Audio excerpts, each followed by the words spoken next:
नमस्कार, news and competition cracker channel में आपका स्वागत है। देखते हैं आज की महत्वपूर्ण खबरें। चार धाम यात्रा, केंद्रीय गृह सचिव ने यात्रा की समीक्षा बैठक में दिए निर्देश। भीड़ प्रबंधन एनडीआरएफ और आईटीबीपी संभालेंगे। उत्तराखंड मौसम, चार धाम मार्गों पर बारिश का अलर्ट। बन बसा, उत्तराखंड में बाघ हाथी के हमले में 2 की मौत।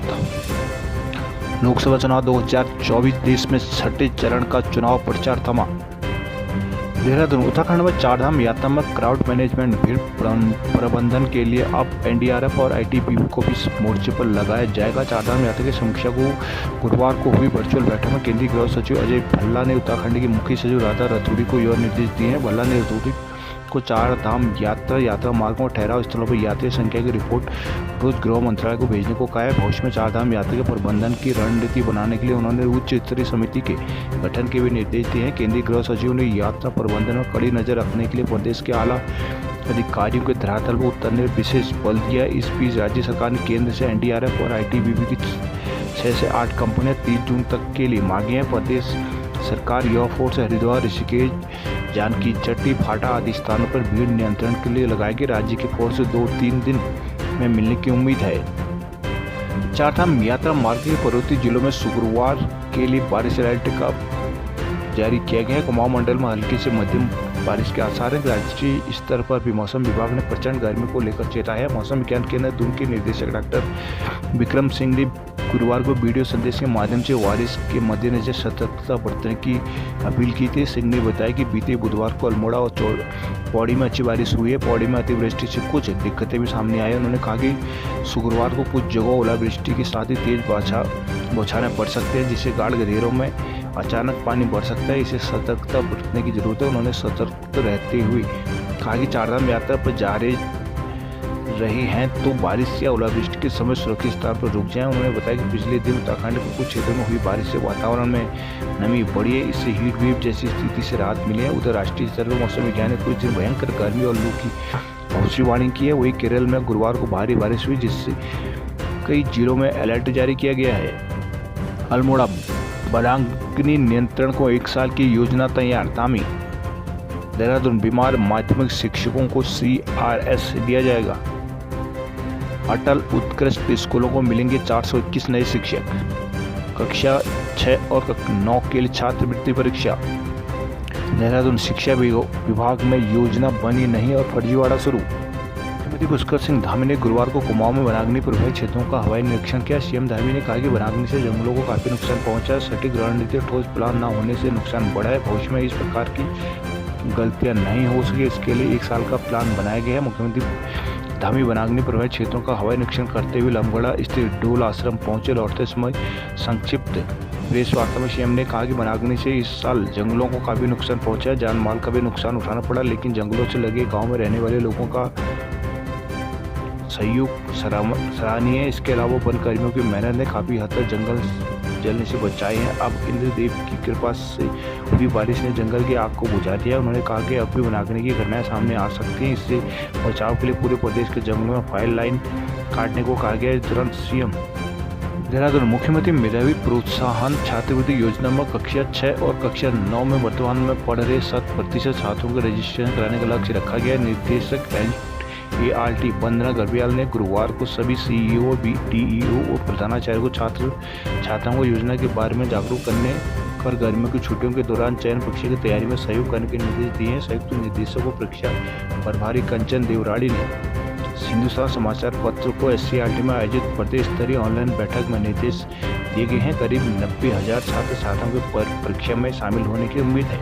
देहरादून, गंभीर बीमारियों से पीड़ित शिक्षकों को अनिवार्य सेवानिवृत्ति CRS की सुविधा मिल सकती है। शिक्षा निदेशालय सभी जिलों से LT और प्रवक्ता कैडर के गंभीर रूप से बीमार शिक्षकों का ब्यौरा तैयार कर रहा है। गुरुवार को माध्यमिक शिक्षा निर्देशक महावीर सिंह बिष्ट हिंदुस्तान से दूरभाष पर बातचीत में मंडलीय उप निर्देशकों से बीमार शिक्षकों की रिपोर्ट लिए जाने की पुष्टि की है। सूत्रों के अनुसार इस रिपोर्ट का 2 प्रकार से उपयोग किया जाएगा। पहला, खुद को गंभीर बीमार बताकर तबादलों में राहत पाने वाले शिक्षकों को चिन्हित कर उनके प्रमाण पत्रों की राज्य स्तर पर गहन जांच कराई जाएगी। स्टेट मेडिकल बोर्ड के विशेषज्ञ ऐसे शिक्षकों के शारीरिक और उनके प्रमाण पत्रों की जांच करेगी। दूसरा, वास्तविक रूप से गंभीर बीमारियों से पीड़ित शिक्षकों को भी CRS का लाभ देने के लिए निदेशालय स्तर से शासन को प्रस्ताव भेजा जाएगा।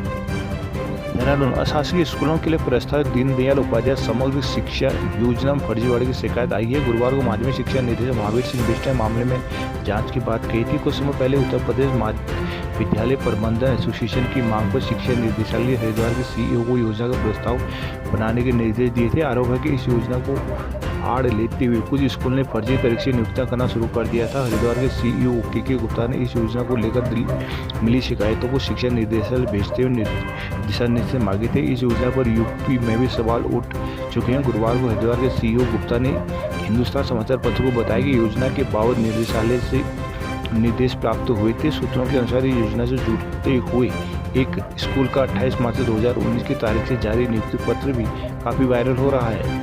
मुख्य न्यायाधीश ऋतु बाहरी ने किए बद्री केदार धाम के दर्शन। चारधाम यात्रा 10 दिन में पिछले 2 वर्षों से 99% अधिक पहुंचे तीर्थयात्री। जोशीमठ नगर में बरसात के बाद शुरू होंगे ट्रीटमेंट के कार्य। कोटद्वार में कारोबारी से 19 लाख की ठगी का आरोपी गिरफ्तार। चिन्याली सौंड में शराब की बोतल लेकर हाईवे पर बैठी महिलाएं। उत्तरकाशी मां जगदीशला डोली से भक्तों ने आशीर्वाद लिया। हरिद्वार में बुद्ध पूर्णिमा स्नान को उमड़े श्रद्धालु। हरिद्वार में व्यापारियों ने बिजली कटौती पर जताया कड़ा आक्रोश। ऋषिकेश एम्स में डॉक्टरों को प्रदर्शन के बाद SIT गठित। देहरादून रिस्पना से सटी बस्तियों में 150 को MDDA ने थमाई नोटिस।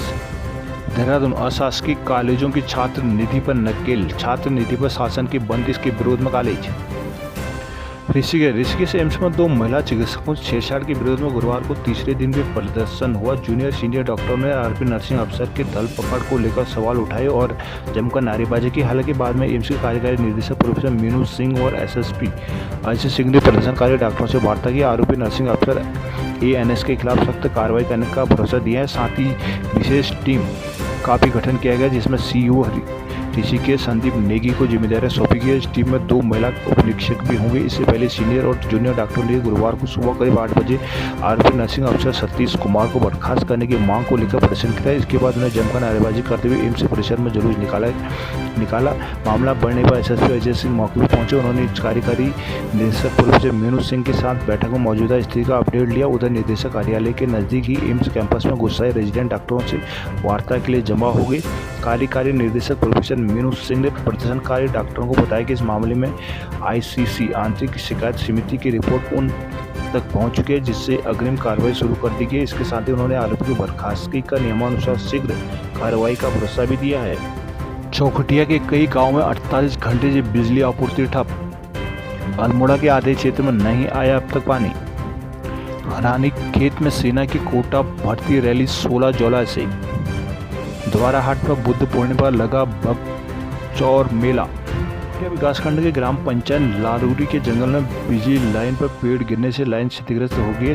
क्षतिग्रस्त लाइन पर कई ग्राम पंचायत अंधेरे में बिजली गुल होने से लोगों को काफ़ी दिक्कतों का सामना करना पड़ रहा है। गुरुवार को भी कई जगहों बिजली आपूर्ति सुचारू नहीं हो पाई।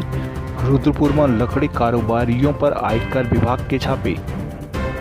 रुद्रपुर फर्जी GST चालान से 11.61 लाख ठगे। नानक मुता गुरुद्वारा साहिब में कार सेवा को बनेगा मास्टर प्लान। रुद्रपुर आयकर विभाग की टीम ने गुरुवार सुबह रुद्रपुर में फर्नीचर कारोबारियों के प्रतिष्ठानों और घरों में छापेमारी की। विभाग की अलग अलग टीमों ने एक समय में छापेमारी की। सूत्रों के मुताबिक यूपी और रुद्रपुर में लकड़ी कारोबारियों के यहाँ टैक्स चोरी की सटीक सूचना के बाद यह कार्रवाई की गई है। सुबह 10:30 बजे से शाम तक आयकर विभाग की छापेमारी जारी रही। गुरुवार सुबह 10:30 बजे आयकर विभाग की टीम गल्ला मंडी स्थित ट्रांसपोर्ट के एक ऑफिस और नारंग फर्नीचर मार्ट में पहुंची। दूसरी टीम ने मॉडल कॉलोनी स्थित विनायक प्लाई पर छापेमारी की। नारंग फर्नीचर मीट के स्वामी गुलशन नारंग छापे के समय प्रतिष्ठान में थी। टीम ने प्रतिष्ठान के खरीद बिक्री के संबंधित दस्तावेज देखे। यहाँ दोपहर बाद टीम दस्तावेज खंगालती रही। दूसरी टीम मॉडल कॉलोनी स्थित विधायक प्लाई नाम के प्रतिष्ठान में काफी देर तक रही।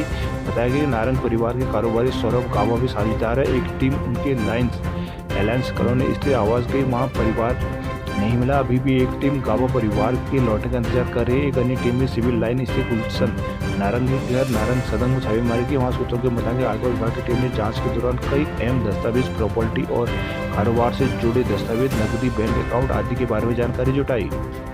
नानक मत्ता गुरुद्वारा प्रबंधन कमेटी नानक मत्ता साहिब के कार्यालय में गुरुद्वारा प्रबंध कमेटी के पदाधिकारियों ने गुरुवार को संत साहब बचन सिंह, कार सेवा वाले दिल्ली वाले बाबा सुरेंद्र सिंह, धार्मिक डेरा कार सेवा के प्रमुख बाबा रविंद्र सिंह के साथ कार सेवा शुरू करने को लेकर विचार विमर्श किया। गुरुवार प्रबंध कमेटी की ओर से बाबा बचन सिंह को सिरोपा भी भेंट किया गया। संगठन ने गुरुद्वारा प्रबंध कमेटी से गुरुद्वारा श्री नानक मत्ता साहिब में कार सेवा पुनः शुरू कराने का अनुरोध किया है। गुरुद्वारा प्रबंध कमेटी की बैठक में बाबा बचन सिंह की देखरेख में कार सेवा शुरू करने का प्रस्ताव पारित किया गया था। कमेटी पदाधिकारियों सदस्यों ने इसके लिए जगह भी देखी है, पर सर्वप्रथम कर्मचारियों की आवाज बनाने का निर्णय लिया गया है। पार्किंग स्थल का निर्माण करने, पार्किंग स्थल से सड़क हाईवे तक बाहर निकालने को विचार विमर्श किया गया। मास्टर प्लान बनाने तक जल्द कार सेवा शुरू करने के आश्वासन बाबा सुरेंद्र सिंह दिल्ली वालों ने दिया है। गुरुद्वारा प्रबंध कमेटी के अध्यक्ष देवेंद्र सिंह, महासचिव अमरजीत सिंह, गोपाराय, गुरदयाल सिंह, हरबाग सिंह, देवेंद्र सिंह, गुरवंत सिंह, सोनी सिंह आदि मौजूद रहे।